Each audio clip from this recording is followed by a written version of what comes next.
de la fe. Pueden sentarse, por favor.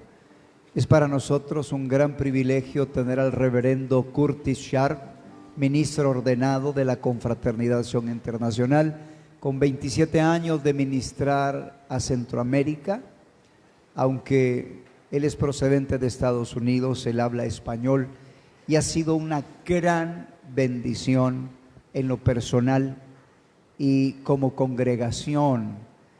Creemos que este va a ser un tiempo muy especial en la presencia del Señor y vamos a dejar el tiempo al reverendo Curtis Sharp. Él se encuentra en Costa Rica y es el director del Instituto Bíblico Sion en Talamanca, y esto está en Chirol, es un lugar muy cercano ya a frontera de Panamá y es una reservación indígena, y Dios está, gracias a Dios, trabajando con el pastor por allá, y para nosotros es un privilegio recibirle. Dejo el tiempo al reverendo Curtis Sharp para que nos ministre la palabra del Señor.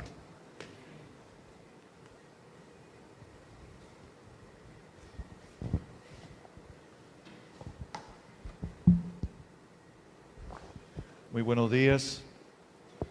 Es un gusto y placer estar con vosotros y esperamos en el nombre del Señor que esta clase, este tiempo, va a ser algo de vida para ustedes, y en su libro que van a recibir hay muchos detalles, pero yo voy a tratar de armar todo eso con un enfoque especial en esta clase que vamos a estar desarrollando y sobre nuestros fundamentos en la fe, y también al final, quizás el último día, tocar un poquito sobre el libro Cambiados de Gloria en Gloria. Y esta mañana quiero hacerles una pregunta, es parte de la clase, y yo quiero que me digas cuál de estas monedas que tengo en mi mano es un dólar de plata. ¿Ok? Un dólar de plata como se usaba en los estados, que ya no usan billetes. Yo quiero que distingues cuál de estas dos monedas es el dólar de plata.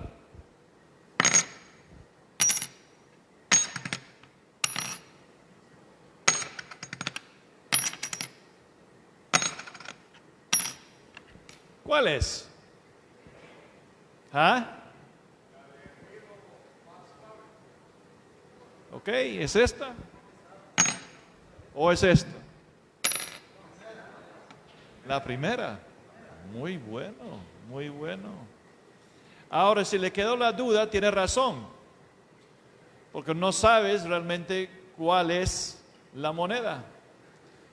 Entonces, no te preocupes.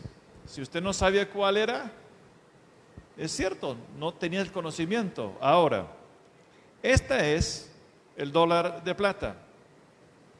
Y hace muchos años, la esposa del doctor Brian Bailey, que ya están con el Señor, su esposa consiguió un trabajo en un banco como cajero.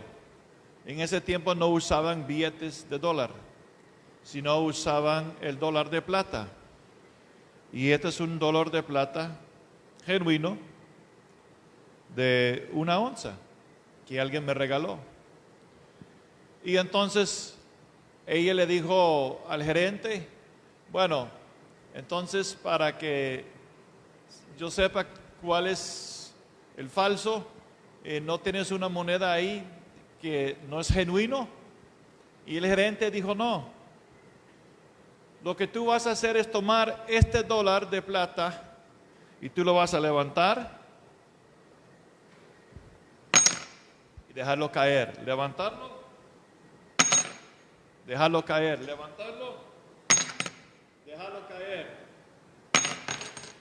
Hasta que ese sonido de la plata cayendo entre en su espíritu.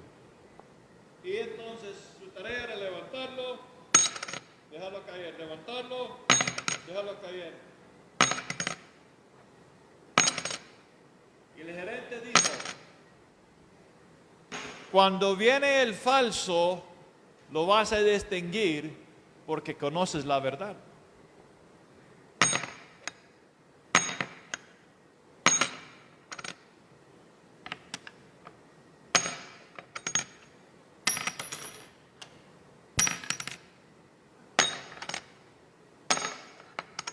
¿Cuál es? ¿El primero o el segundo?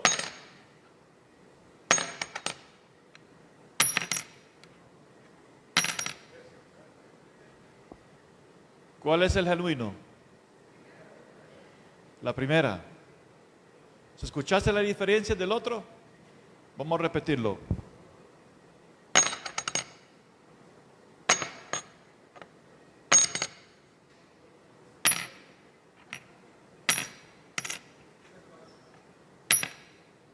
¿Se escuchó la diferencia? Ok, ahora lo voy a mezclar. Me va a decir cuál es el genuino.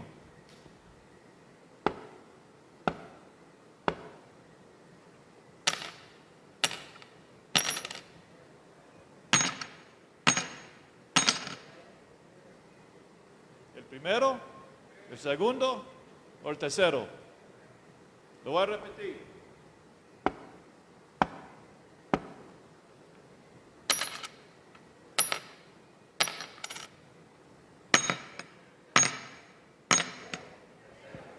¿Cuánto dicen el primero? Levanta su mano.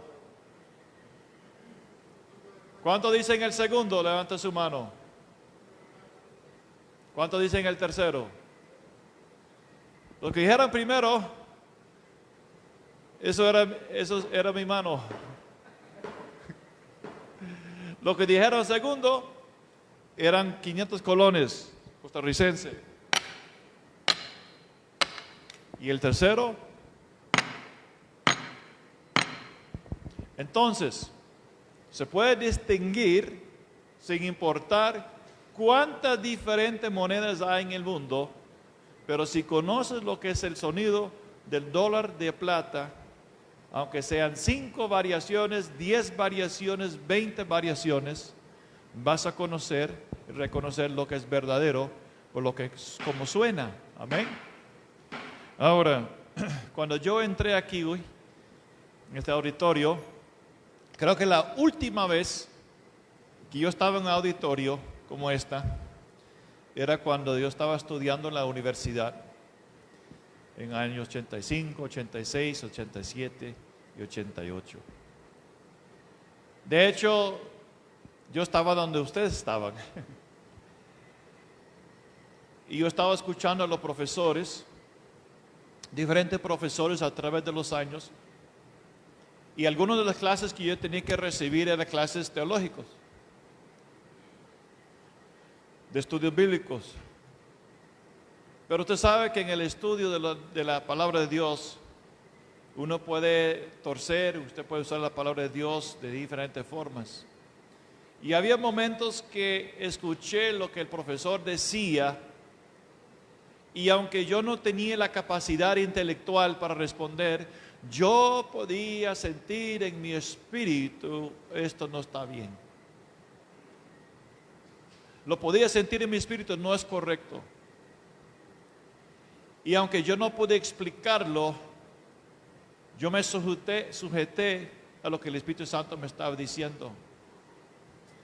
Mucho tiempo después, cuando ya tenía, por decirlo así, podía intelectualmente, por haber estudiado, entender la palabra de Dios mucho mejor, ya yo podía responder.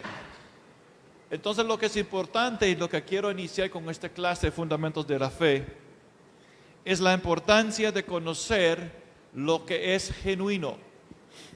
Escuché la historia de un misionero que fue a otro país para a evangelizar y ministrar, y él decidió de estudiar la religión de ese lugar. Entonces él se metió a estudiar esa religión Y en vez de ser usado por Dios, él fue usado por el enemigo y cayó en creer en lo que esa religión decía y enseñaba. Entonces hay un gran peligro de sumergirse en lo que es falso. Entonces esta ilustración de las dos monedas es para que usted se recuerda que siempre siempre hay que enfocarte en lo que es genuino. Ahora, el enfoque de este curso va a ser Mateo 16, versículo 13.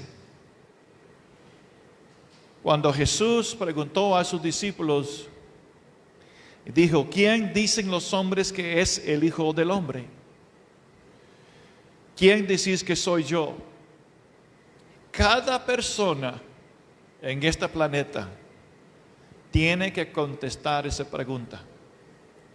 ¿Quién dicen los hombres que es el Hijo del Hombre? Y el Señor dice: ¿quién decís que soy yo? Ahora, para los mormones, Jesús es un hombre que alcanzó ser un Dios, y Él es un Dios entre millones de dioses. Una vez en Honduras, yo viví en Honduras casi 5 años, y vino 2 jóvenes mormones que lo topé en la calle porque iba caminando a mi casa, y ellos querían venir a visitarme, y yo le dije que no, y insistían a venir. Entonces le dije: ok, muchachos, bajo esta condición, vamos a estudiar doctrina, enseñanza, instrucción acerca de quién es el Padre, quién es el Hijo, quién es el Espíritu Santo. ¿Está de acuerdo? Está de acuerdo, estamos de acuerdo. Y le dije una cosa más: no vamos a meternos en el libro de Mormón, la perla de gran precio, nada de eso. No vamos a hablar de Joseph Smith. Vamos a hablar lo que la Escritura dice acerca de quién es el Padre, quién es el Hijo y quién es el Espíritu Santo. ¿Estamos de acuerdo? Estamos de acuerdo.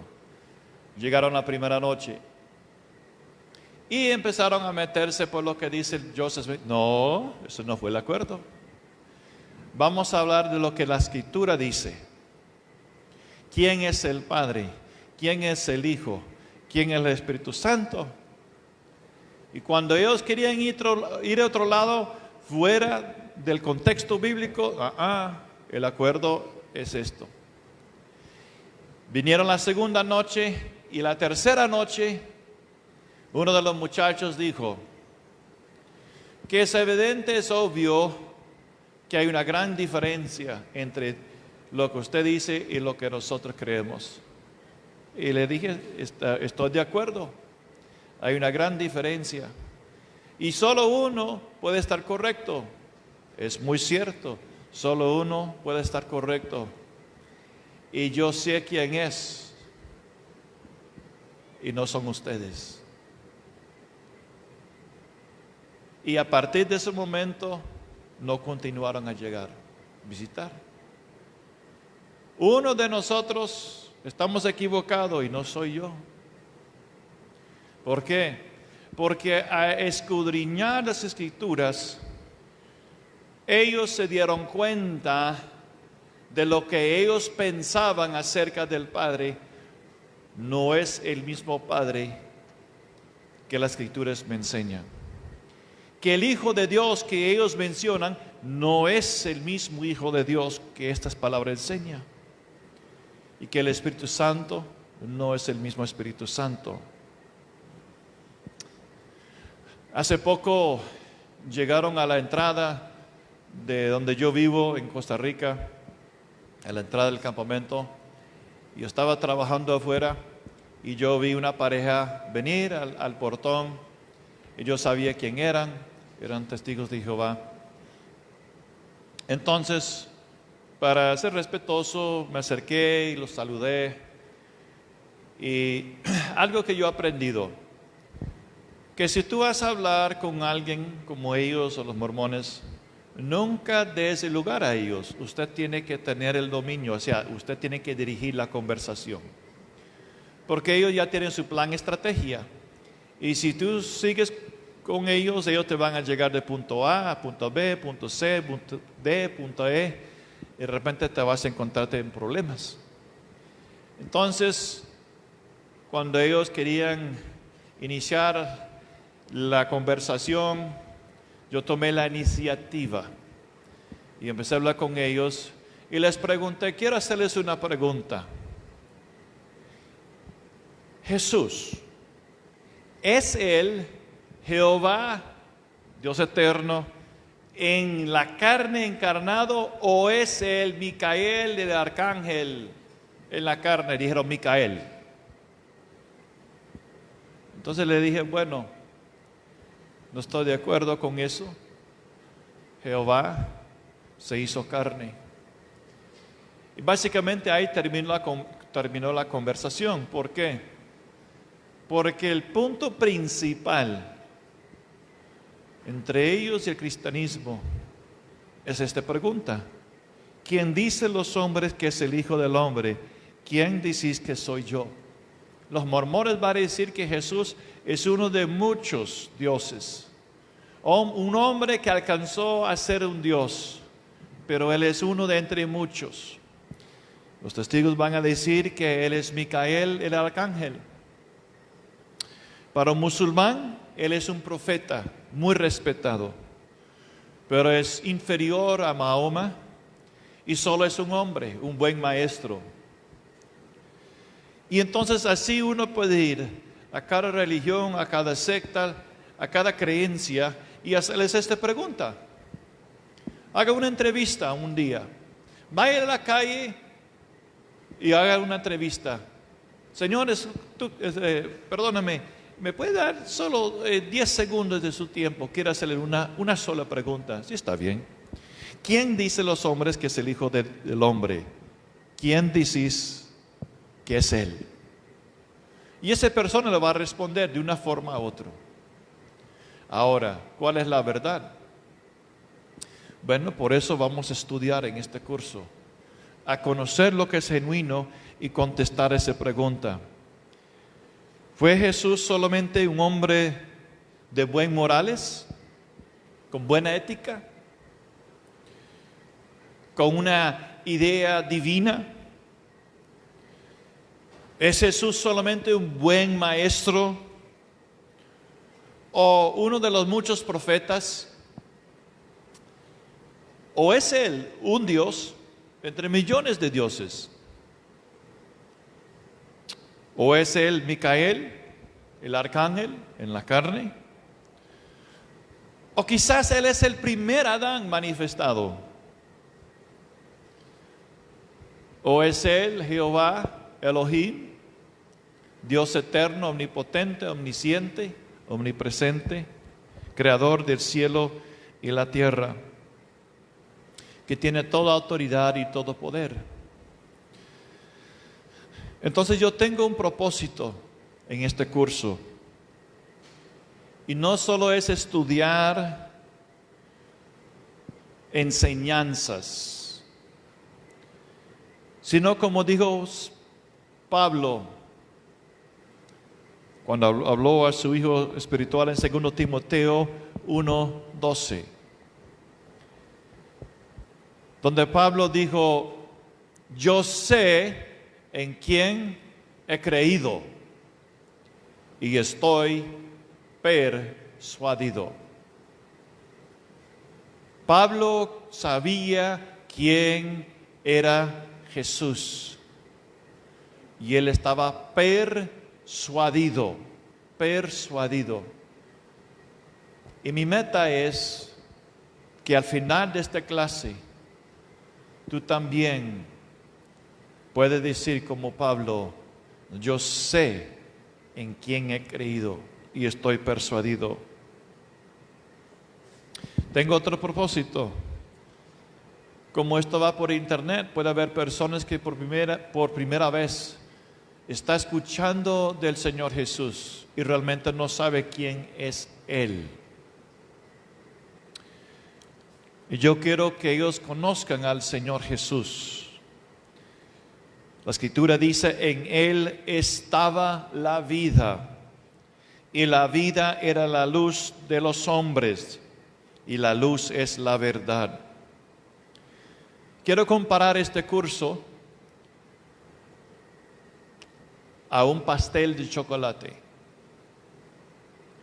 Ahora, hay muchos ingredientes que se usa para formar un pastel de chocolate, ¿no es cierto?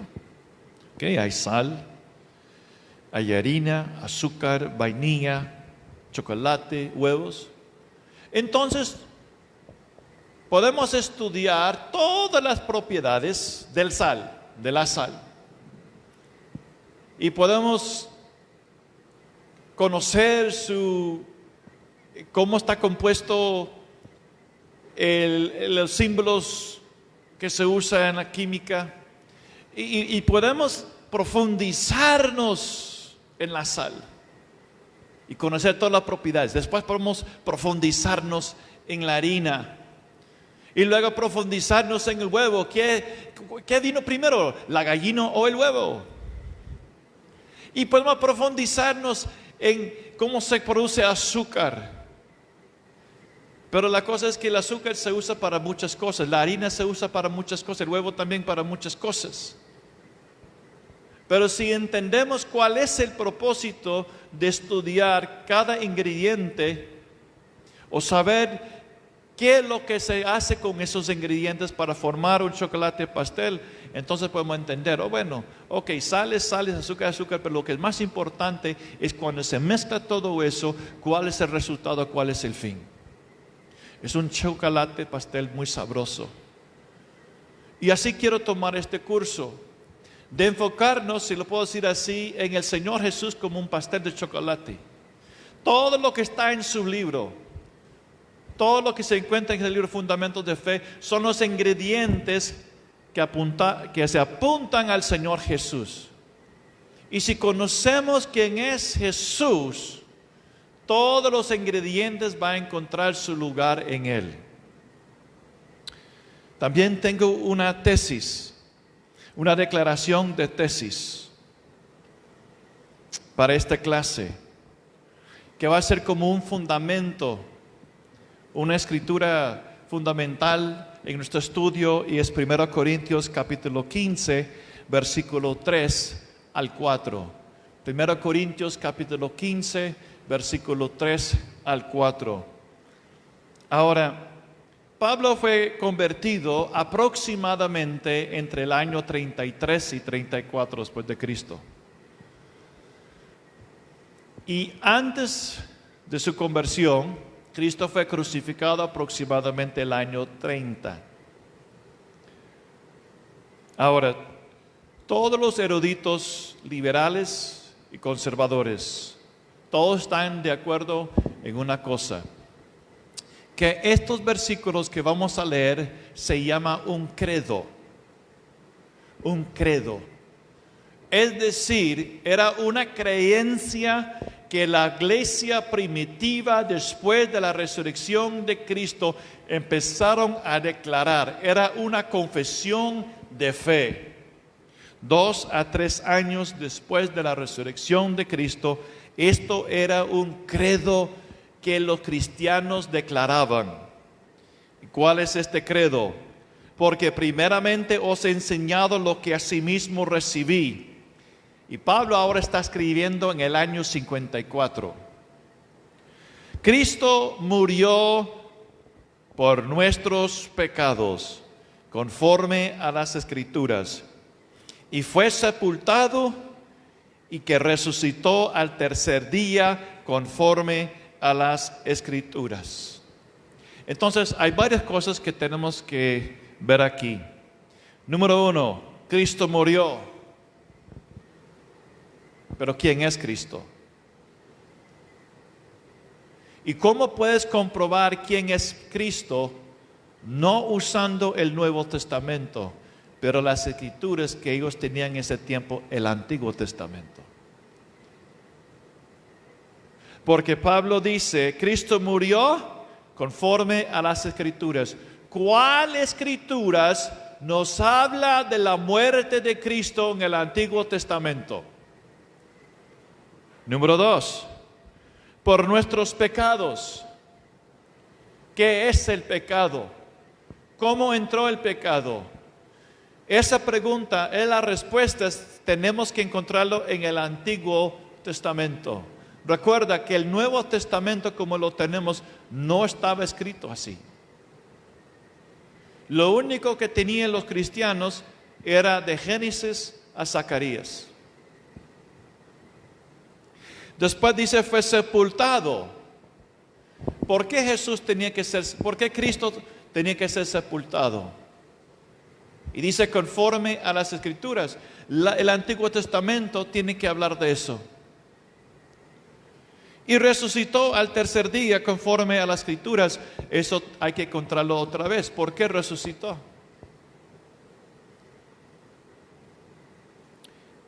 Y dice, murió por nuestros pecados. ¿Qué relación tienen nuestros pecados con Cristo? Entonces nuestro tiempo aquí juntos es para demostrar de manera concluyente quién es Jesús de las Sagradas Escrituras. ¿Quién es Él? Ahora, yo he escuchado y hay pastores de iglesias, ministerios que dicen, el Antiguo Testamento no lo necesitamos hoy, solo el Nuevo. He escuchado a pastores decir solamente las enseñanzas de Pablo, nada de Juan, nada de Santiago, nada de Pedro, solo las enseñanzas de Pablo. Sin embargo, las Escrituras nos dicen en Efesios capítulo 2:20 que estamos fundados sobre Cristo, la piedra del ángulo, y sobre el fundamento de los profetas. Entonces, ¿cómo podemos descartar el Antiguo Testamento? Si la base de nuestra fe, dice Pablo, se encuentra en el Antiguo Testamento. El Antiguo Testamento consiste de la ley, los profetas, los salmos, los libros históricos. Entonces, queremos demostrar de manera concluyente de las sagradas Escrituras quién es Jesús. Y también explicar de manera satisfactoriamente y concluyente a otros la doctrina de quién es Dios, la doctrina de quién es Cristo, la doctrina del hombre, la doctrina del pecado y la doctrina de salvación. Queremos también demostrar quién es Jesús por medio de su misión, por medio de su propósito y por medio de su obra. Queremos mostrar de manera más allá de una sombra de duda que la resurrección de Jesucristo nos muestra que en Él habitaba corporalmente la deidad de Dios. La deidad corporalmente estaba en Jesús. Él era divino. Número 2, además de ser divino, era 100%, 100% hombre. Y número 3, que Él ha sido predicho o profetizado desde el Antiguo Testamento, desde Génesis en adelante, como el sacrificio expiatorio para el pecado. Y que ese sacrificio es tan completo, tan perfecta, que no se puede restar ni se puede añadir a ese sacrificio. Y que el sacrificio de Jesucristo satisfizo completamente perfectamente la justicia de Dios. Dios es un Dios santo y Dios justo. Y el pecado es una afrenta. Él aborrece el pecado porque es totalmente contrario a su naturaleza. Entonces, su justicia resolvió el problema del pecado, pero también la misericordia de Dios extendió su salvación por medio de su justicia. Una doctrina es una idea, es una enseñanza. Y cuando entré por las entradas, hay unas letras que dice comando de doctrina, así dice, comando de doctrina y de educación militar. Doctrina no es algo que solo está regida a los estudios teológicos. Doctrina significa instruir, enseñanza. Yo me imagino que aquí han venido personas militares y donde tú estás sentado, están sentados los nuevos reclutos, los nuevos soldados y reciben doctrina militar, doctrina que es enseñanza. Van a recibir ideas, pensamientos para formarlos para ser buenos soldados para la defensa nacional del Salvador. Entonces, no es lógico de que un soldado salvadoreño va a recibir doctrina militar de China. Porque los objetivos de la doctrina militar va a ser diferente a los objetivos de la doctrina militar de El Salvador. Entonces no se puede mezclar. Y Pablo dice esto, que tú y yo somos soldados de Cristo. Por lo tanto, queremos una doctrina pura acerca de nuestro comandante celestial. Y no queremos recibir doctrina de otros capitanes de este mundo, de otra filosofía, de otra religión.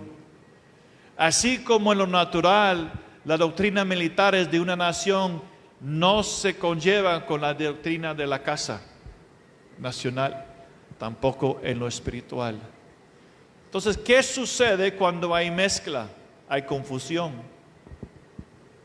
Entonces, si un soldado salvadoreño empieza a recibir indoctrinación de los militares de China, empiezan a pensar como ellos, pero en el día que El Salvador tiene que ir a hacer guerra, entonces el pobre soldado va a estar confundido, porque su capitán va a decir otra cosa, pero va a decir en su mente, pero es que a mí me enseñaron otro. Y va a haber confusión, y el ejército no va a poder cumplir con su tarea a defender o administrar o ejecutar los objetivos de la nación. ¿Me están entendiendo? Igual va a suceder con nuestro Señor Jesús. Cuando hay una infiltración de otras ideas que no son de Él, eso produce confusión dentro de los soldados del Señor. Y produce una división. ¿Cuál realmente es, a dónde se encuentra mi lealtad? ¿A cuál idea? ¿A cuál capitán? Entonces tú y yo tenemos que tomar una decisión. Seamos leales a lo que dice el Señor, o seamos leales a lo que dice el mundo, pero el Señor dice, de los dos amos no se puede servir. Y la iglesia en la Odisea trató de servir a dos amos diferentes. ¿Y cuál fue el resultado? El Señor mismo dijo, eres una iglesia de mezcla, eres tibio, te voy a vomitar, te voy a sacar. Y aquí estoy a la puerta tocando para entrar. Entonces, instrucción y enseñanza es sumamente importante. Porque una idea, una instrucción te va a llevar a un destino. Si vos eres alguien que crees que Jesús es solo un hombre y nada más, ese pensamiento, esa idea te va a conducir al fin, a un destino eterno. Entonces, esta clase tiene como objetivo de enfocar en lo que es genuino y derribar mentalidades e imaginaciones que causan confusión dentro del mismo cuerpo de Dios. Hermanos, hay pastores donde yo vivo que tienen temor de tocar el tema, por ejemplo, del reino milenial, que no vamos a tocar. Solo quiero hacerlo como ejemplo. Pero ¿sabe por qué tienen miedo de tocar ese tema? Porque dicen que los testigos de Jehová enseñan sobre el reino milenial. Pero eso es una excusa. ¿Sabe por qué? Porque si en verdad conocieron y conocían la verdad, no tendrían temor de hablar a su rebaño acerca del reino milenial. Porque en hablar la verdad acerca de ese tiempo, sacará a la luz lo que no es genuino. Nunca tengan temor de escudriñar y decir la verdad. Nunca tenga temor de profundizarse en la palabra de Dios. Yo he escuchado a pastores que dicen, yo tengo 30 años de pastorear y yo no necesito estudiar. Yo solo abro la Biblia y el Espíritu Santo me guía. Bueno, ¿por qué estás pastoreando entonces? Si eso sirve para usted, entonces el rebaño de Dios no necesita un pastor, porque el rebaño va a decir, yo voy a seguir el ejemplo de mi pastor, no necesito la instrucción de él, porque solo el Espíritu Santo me va a hablar, yo voy a abrir mi Biblia y él me va a hablar y me va a guiar. Si es algo bueno para el pastor, tiene que ser algo bueno para el rebaño. Si el pastor no quiere estudiar, entonces ¿por qué el joven tiene que escuchar lo que dice el pastor? Entonces hay cosas que tenemos que derribar. El pastor que viene el momento que dice, yo no necesito más estudiar, ya dejó de ser estudiante del comandante. Siempre somos discípulos del Señor Jesús. Un discípulo es un seguidor, es alguien que imita, que aprende de su maestro. ¿Y cuándo termina eso, hermanos? No termina. Toda la vida somos discípulos. Y muchas veces la confusión que hay dentro de la iglesia, el cuerpo de Cristo, es por esa razón. La palabra de Dios dice en Oseas que mi pueblo perece por falta de conocimiento. ¿Y quién tiene la responsabilidad de alimentar? Son los pastores. Donde va el pastor, donde está el pastor espiritualmente, al nivel donde se encuentra, ahí va a estar la iglesia. Entonces nuestro tiempo aquí es escudriñar a profundidad quién es Jesús. ¿Quién es Jesús? Quiero darle otro ejemplo. Hace muchos años, cuando yo era soltero, yo estaba en Nueva Jersey y yo fui por 2 semanas a estar con un ministerio que se llama Jukum. Y una tarde yo fui a un restaurante, porque era un restaurante árabe y el dueño era musulmán y me gusta mucho la comida árabe. Entonces yo fui a comer y yo dije entre mí, la próxima vez que yo llego, voy a hablarle del Señor, pero ¿cómo lo voy a hacer? ¿Cómo puedo hablar con Él? Entonces me acordé escuchando de cómo Gabriel habló a Mahoma, Gabriel el arcángel, y entonces yo dije entre mí, así yo puedo entrar. Porque Lucas habla del ángel Gabriel que llega a María. Entonces él va a poder identificar, y cuando yo hablo del el ángel Gabriel en el Evangelio de San Lucas, él va a estar muy atento, porque va a decir entre él mismo, yo sé quién es Gabriel el arcángel.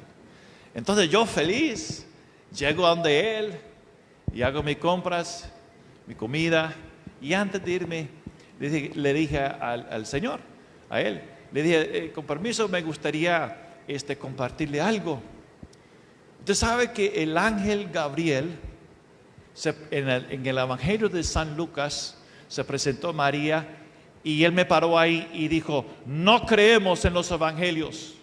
Los evangelios han sido corrompidos. Yo nunca había escuchado eso. Y yo dije entre mí, si yo no puedo compartir de los evangelios, Mateo, Marcos, Lucas y Juan, acerca del Señor, porque él no lo cree, ¿cómo voy a compartir con él acerca del Salvador que vino al mundo? Y hermanos, tuve un problema. Yo tenía que reconocer en ese momento que yo fui avergonzado por él.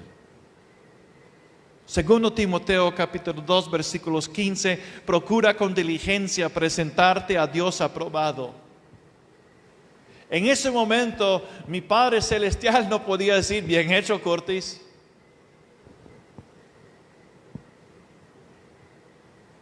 ¿Por qué somos avergonzados? Porque la verdad es que no conocemos la verdad. No somos diestra en compartir la palabra de Dios, porque no tenemos una profundidad, no tenemos una anchura espiritual para hacerlo. Y yo le digo algo, hermanos, el mundo quiere la verdad, pero no es fácil a compartir esa verdad, porque tienen muchas dudas y muchas preguntas. Y el evangelio que se predicaba, que Jesús es el Señor, Él es el Salvador, venga a sus pies, ya no es suficiente. Compruébame que Jesús es el Señor. Muéstrame que Él es el Señor. Dime por qué Él vino. Un hombre una vez dijo, ¿cómo yo puedo servir a un Dios que ustedes cristianos dicen que es un Dios de amor, pero Él maltrata y crucifica a su hijo? ¿Cuál padre haría eso para su hijo? ¿Cómo responderías tú? Yo no quiero un Dios que maltrata a su hijo así. Yo jamás haría eso para mi hijo.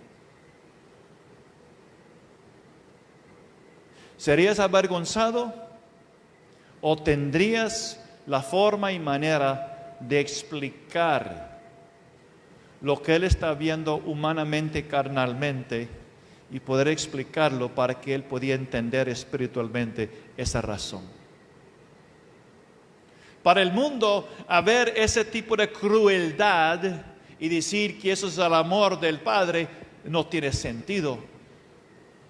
Porque ¿cuál padre haría eso para su hijo? ¿Me están entendiendo, hermanos? Entonces el mundo viene de una manera de pensar, una perspectiva muy diferente. Y tú y yo tenemos que entrar de tal manera que podemos derribar con la verdad y mostrar la evidencia. No podemos solo declarar, tenemos que mostrar, enseñar. Porque esta no es una guerra contra carne y sangre, sino contra potestades. Es una guerra de ideas, de ideologías. Muchos de los conflictos tienen su base en un hombre que tenía una idea. Un solo hombre destruyó a 6 millones de judíos con una idea. Un hombre convirtió a una nación entera a llevar y hacer mucha destrucción. Ese hombre se llama Hitler. Un hombre que se llama Marx inspiró a otro hombre que se llama Stalin. Y abajo su gobernación mató a millones y millones de personas. Y hoy en día sus ideas están teniendo influencia en este mundo. ¿Por qué? Porque atrás de ideas hay espíritu. Y Jesús dijo, las palabras que os hablo son espíritu y verdad. Bueno, el diablo es el opuesto. Sus palabras son espíritu y mentira. Y cuando la mentira entra y filtra la verdad, hay confusión. Y el poder de Cristo no puede prevalecer. Podemos impedir, podemos ser obstáculos. El Señor Jesús criticó a los fariseos diciendo, tú invalidas la ley de Dios por medio de sus tradiciones. Podemos a través de nuestras tradiciones, ritos, ideas, anular la palabra de Dios y hacerlo de no efecto. Pablo dijo eso de los Gálatas: has caído de la gracia. Has caído de la gracia. Porque estás yendo en otra dirección espiritual. Josué capítulo 1, versículo 8.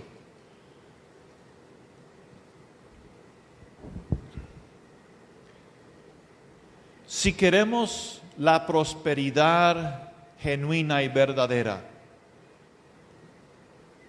esto es lo que tenemos que hacer. Josué capítulo 1, 8. Nunca se apartará de tu boca este libro de la ley, sino que de día y de noche meditarás en él, para que guardes y hagas conforme a todo lo que en él está escrito, porque entonces harás prosperar tu camino y todo te saldrá bien. Todo le saldrá bien. Vas a prosperar en tu obra y tu ministerio. ¿Por qué? Porque de día y de noche meditas y sacas el jugo. Viene una iluminación, una revelación en la palabra de Dios y usted empieza a meditar en eso. Ahora yo veo, ahora yo entiendo, y empieza a sacar el jugo que es ese versículo, y de repente ese versículo se encaja con otro versículo y eso le hace entender mayormente o más ampliamente la enseñanza del Señor. Y luego cuando ese versículo se une con otro y hay más luz, de repente esos dos versículos se encajan con otro versículo y empiezas a ver como Dios ve.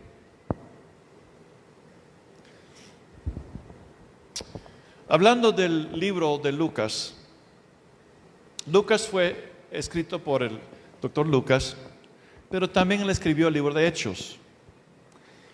Y entre el libro de Hechos y el libro de San Lucas, 25% del Nuevo Testamento es escrito por él, un cuarto. Ahora, todos los eruditos liberales y conservadores dicen esto, de que Lucas el libro de Lucas y Hechos es muy preciso como historiador y que en los detalles más pequeños que él ha escrito demuestra que él es un erudito. Arqueólogos prominentes han examinado las referencias que Lucas ha escrito acerca de 32 naciones, 54 ciudades, 9 islas, y no ha encontrado ningún error. Ahora, si yo hubiera sabido eso, cuando ese hombre musulmán me dijo, no, los evangelios están corruptos, no creemos en ellos, Mateo, Marcos, Lucas y Juan. Si yo hubiera sabido esta información, quizás le hubiera dicho, discúlpame, quiero hacerle una pregunta. ¿Usted cree en la evidencia de los arqueólogos cuando descubren algo del pasado? Sí, claro. ¿Sabías tú de que Lucas escribió acerca de 32 naciones, 54 ciudades, 9 islas, y eso está escrito en su manuscrito de Lucas y Hechos, y que los arqueólogos preeminentes no han encontrado ningún error? Oh, yo no sabía eso. Entonces, ¿no crees que si como historiador él no ha fallado,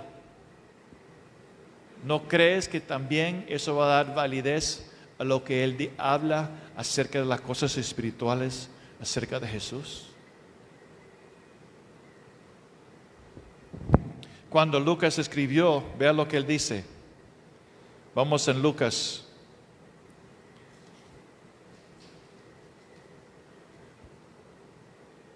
Capítulo 1,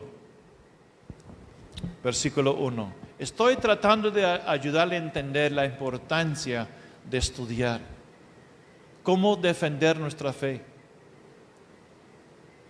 Lucas capítulo 1, puesto que ya muchos han tratado de poner en orden la historia de las cosas que entre nosotros han sido certísimas, tal como nos lo enseñaron los que desde el principio lo vieron con sus ojos y fueron ministros de la palabra. Me ha parecido también a mí, después de haber investigado con diligencia todas las cosas desde su origen, escribírtelas por orden, oh excelentísimo Teófilo, para que conozcas bien la verdad de las cosas en las cuales has sido instruidos.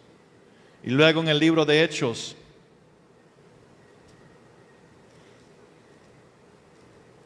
capítulo 1, en el primer tratado, oh Teófilo, hablé acerca de todas las cosas que Jesús comenzó a hacer y a enseñar, hasta el día en que fue recibido arriba, después de haber dado mandamientos por el Espíritu Santo a los apóstoles que había escogido, a quienes también después de haber padecido se presentó vivo con muchas pruebas indubitables, apareciéndoseles durante 40 días y hablándoles acerca del reino de Dios. En Isaías 55, versículo 9, nuestro problema es de que no vemos como Dios ve. Sus pensamientos son diferentes a nuestros pensamientos, su perspectiva diferente a nuestra perspectiva. Y hasta que tenemos una renovación de nuestra manera de pensar, hasta que hay una iluminación de parte del Señor, hasta que haya arrepentimiento. Arrepentimiento significa pensar diferente. Cuando vino Jesús predicando el reino de Dios, Él vino predicando arrepentimiento. Cuando Juan el Bautista vino predicando el evangelio, el reino de Dios, vino predicando arrepentimiento. Tiene que haber un cambio, una renovación en nuestra mente con respecto a las cosas de Dios. Y solamente si Dios nos concede el don de arrepentimiento, podemos empezar a tener y caminar diferente. Romanos capítulo 2, versículo 4. Es la benignidad de Dios que nos lleva al arrepentimiento. Apocalipsis Hechos 3, 19 y 20. Arrepentidos. y convertidos para que sean borrados vuestros pecados y que venga de la presencia del Señor refrigerio o avivamiento. ¿Qué es la diferencia entre arrepentir y convertir? Arrepentir es cambiar de pensar. Una persona está caminando en una cierta dirección y luego en la bondad de Dios a través de circunstancias el Señor ilumina la verdad. Esa persona tiene que tomar una decisión. ¿Sigo en mis perspectivas, en mi pensamiento, o acepto lo que el Señor está revelando y cambio de pensar? Si esa persona recibe arrepentimiento, cambia de pensar, que lo conduce a una dirección diferente y es convertido de un camino equivocado a un camino correcto. Y luego dice la palabra que sus pecados serán borrados. Esto es muy diferente a decir, Señor, perdóname de mis pecados. Ser borrado después de ser convertido significa que ese hábito de pecado, uno puede estar en este camino y pecar y decir, Señor, perdóname, sigue caminando, cae en el pecado, Señor, perdóname, sigue caminando y cae en el pecado, Señor, perdóname. No hay arrepentimiento en la dirección de su caminata espiritual. Pero cuando hay un arrepentimiento genuino, hay un cambio de dirección y luego se convierte la persona. ¿Por qué? Porque somos transformados por la renovación de nuestra mente. Cuando nuestra mente piensa diferente, conforme a la perspectiva y lo que Dios nos muestra en su palabra, entonces eso llega a ser algo que cambia nuestra forma de pensar, que entra en nuestro corazón y transforma lo que somos, y luego eso afecta nuestra caminata. Todo empieza en la palabra de Dios, la renovación del hombre nuevo, despojarse del viejo y ponga sobre vosotros. Bueno, en esos tiempos las túnicas eran como largos vestidos. Entonces, para poner la túnica de mansedumbre o la túnica de compasión, uno tiene que pasarlo primero por su mente. Entonces esa túnica, la verdad, empieza a transformar nuestra mente, nuestra manera de pensar. La verdad de Dios nos libera y empieza a derribar lo que es falso, lo que es ajeno, lo que trae confusión, lo que impide al Señor. Luego eso entra y baja sobre nuestro corazón y empieza a cambiar nuestras emociones, nuestros sentimientos, y luego llega a nuestros pies y empezamos a caminar diferente, y luego a caminar en otro camino diferente. La persona es convertido del camino anterior y sus pecados son borrados, porque en ese camino nuevo de justicia y santidad no está ese pecado. Y eso abre un camino para que venga de la presencia del Señor refrigerio o un avivamiento en la vida de una persona.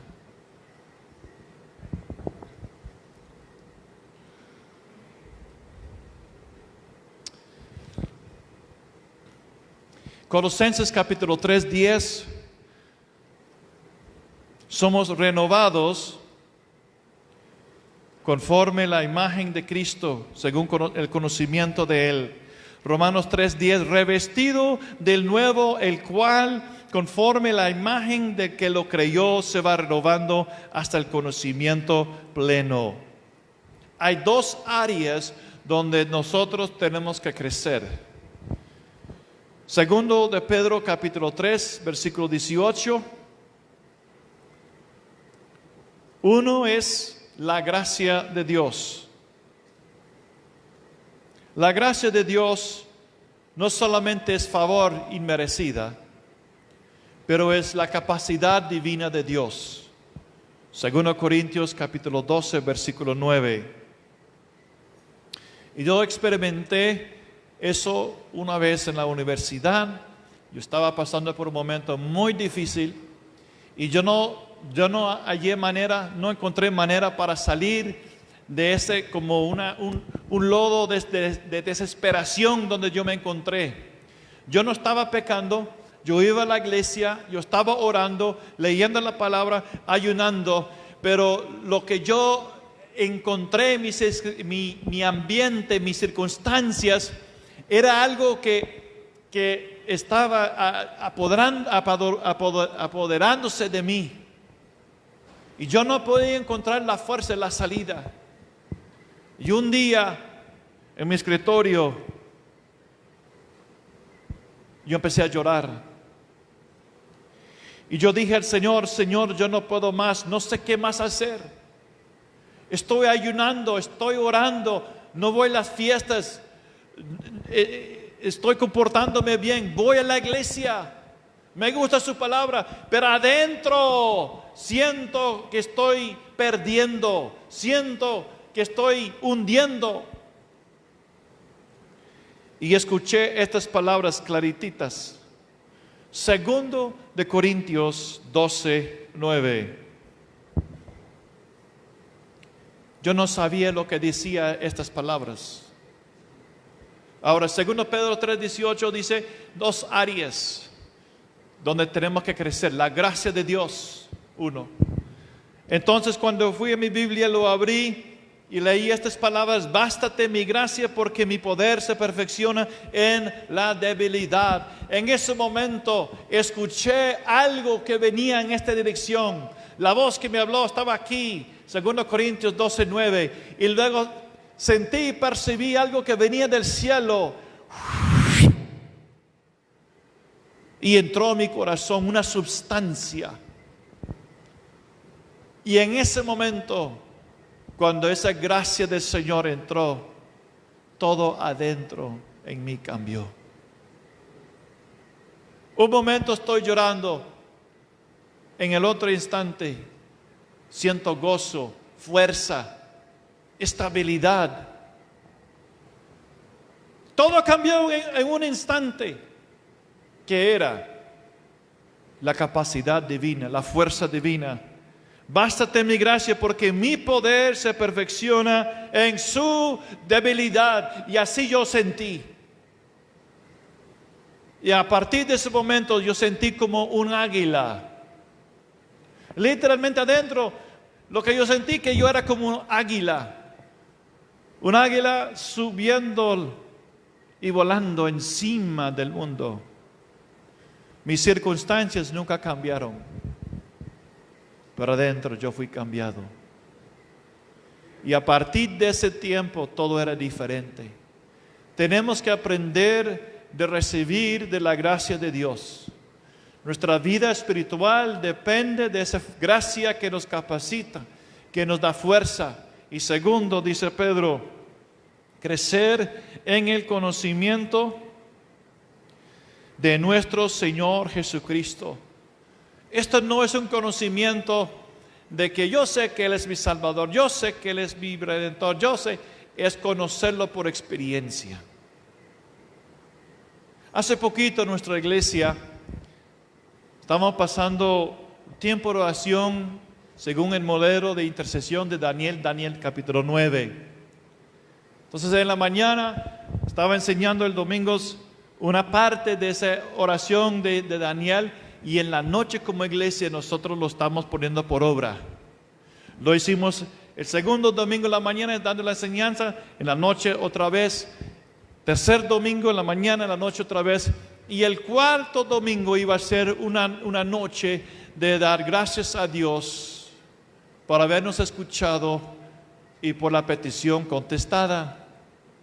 Y la sorpresa mía era que cuando yo fui a concluir el culto y despedirnos en oración, el Señor vino a mi lado.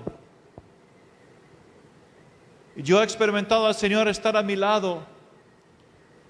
Y me hablaba una vez, por ejemplo, hermano mayor. Y eso transformó mi vida. Pero en este momento Él vino y se manifestó como la roca. Hermano, yo podía sentir al Señor como una gran peña, con profundidades que se iban para abajo, y seguía inconmovible. Una fuerza, una potencia increíble. inconmovible, estable, firme. Y yo sabía que el Señor estaba diciendo, estoy aquí en esta iglesia como la roca. Nada ni nadie me va a mover de este lugar. Pero entendí también que Él quería que lo que Él era fuera parte de mi vida. Cuando hay una revelación de Cristo, siempre está la gracia para recibir esa verdad. Cristo vino lleno de gracia y verdad. Y Él nos muestra la verdad de lo que Él es. Y Él nos da la gracia para apropiar, para recibir lo que Él es en nuestra vida. Y eso realmente es el propósito del cristianismo, conocerle a Él. ¿Quién es este hombre? ¿Quién es este hombre que domina los vientos y el mar?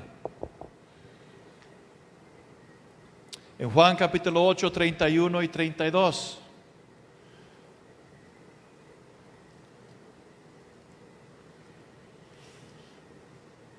El Señor dijo, bueno, vamos primero a Juan capítulo 5.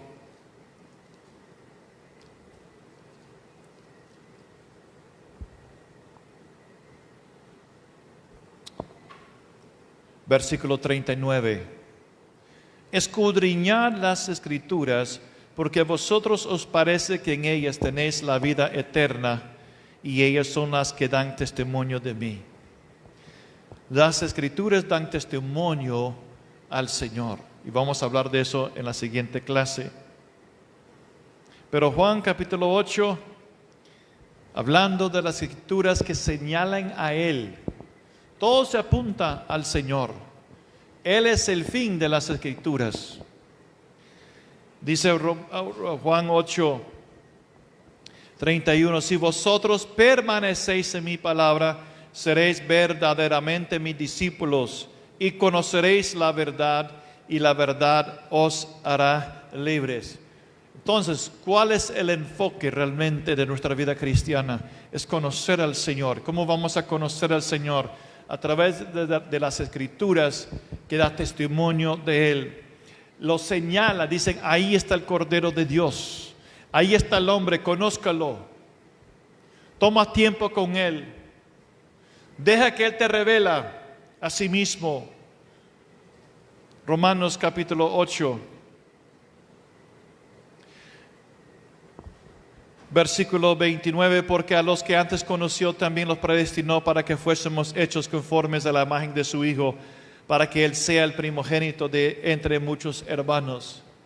Todo nuestro estudio, en los cimientos que tenemos en la fe cristiana, tiene como un fin y un propósito de llevarnos hacia el Señor, de conocerlo personalmente, de ser transformados a su imagen.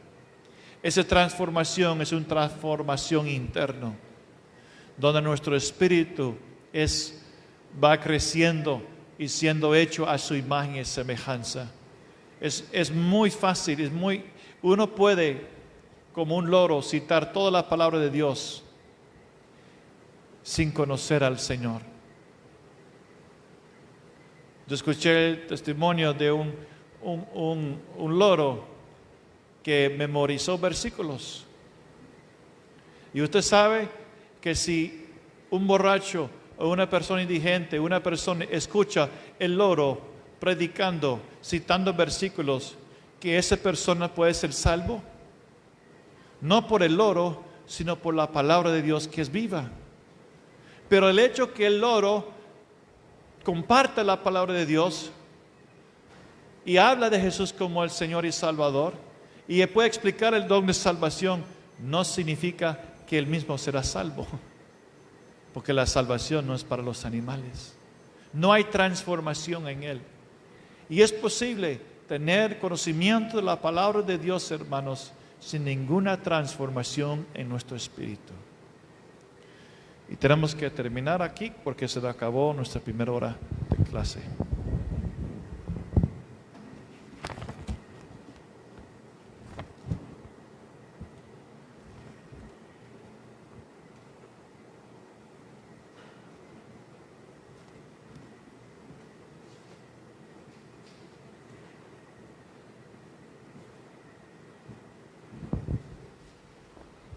Mis amados, quisiera recordarles, por favor, que tenemos hasta el último de noviembre de este mes para entregar sus notas, sus exámenes, para poder estar listos para la graduación. Así que, por favor, ¿verdad?, al final de este mes tratemos ya de tener todas las cosas listos para poder así proceder. Quisiera hacer una aclaración para que tengamos entendimiento. Se les está cobrando, hay dos valores que necesitamos entender. Los costos de la graduación del instituto son de $25, pero hay un excedente que se les está cobrando a los pastores militares, que se le están pagando al hermano Córdoba, que es porque ustedes, los pastores militares, van a tener una placa, si no me equivoco, ¿verdad? Así que lo que es del Instituto Bíblico, los gastos de graduación del Instituto Bíblico son $25. Lo otro es para la placa, solo para estar claros, ¿verdad? Por favor, hermanos, tomen su tiempo para ir al receso y luego continuamos. Muchas gracias.